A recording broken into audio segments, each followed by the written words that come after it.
as the Roman centurion. Kuya Ziggy as the artisan. Nasa shop ang artisan at nagpupukpok ng martilyo. Sine-check kung okay na ang project niya. Sa isang banda naman ay si Roman centurion naglalakad habang mukhang pagod na pagod. Maraming bitbit na gamit. In ancient Rome, there was a law known as impressment. Listen carefully, Pio. It allowed any Roman soldier in command, to command a civilian to carry their heavy military gear for exactly 1 Roman mile, or about 2,000 steps. Nagsimulang maglakad ang Roman soldier papuntang right side or papunta sa Roman sa artisan.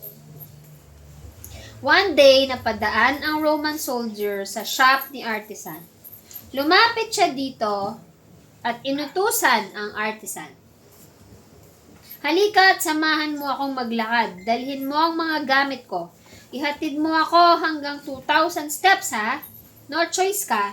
Di ka pwedeng tumanggi dahil nasa batas yan. Kinuha ng artisan ang mga gamit at nagsimula na silang maglakad. Maglakad.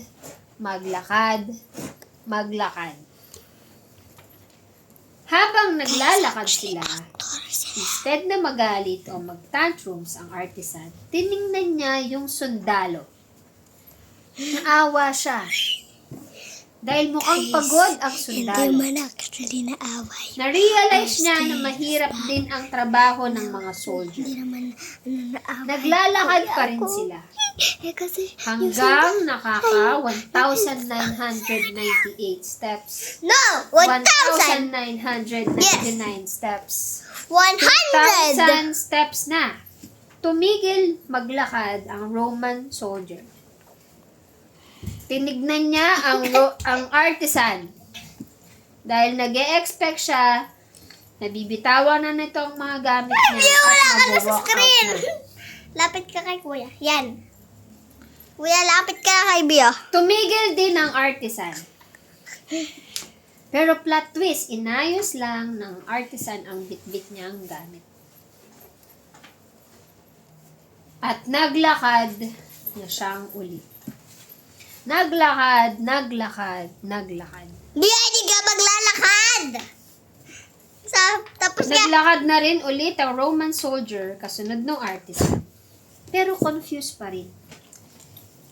Hindi niya kasi alam kung bakit tumuloy pa rin bitbitin ng artisan ng mga gamit niya at maglakad. Hanggang nakarating na sila sa 3,998 steps, 3,999 steps, 4,000 steps. Saan ko yan? At inabot na ng artisan, at tumigil na sila at inabot na ng artisan ang mga gamit sa Roman centurion.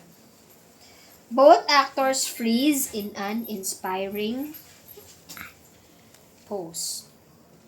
Scene end. Woo! Tingnan natin.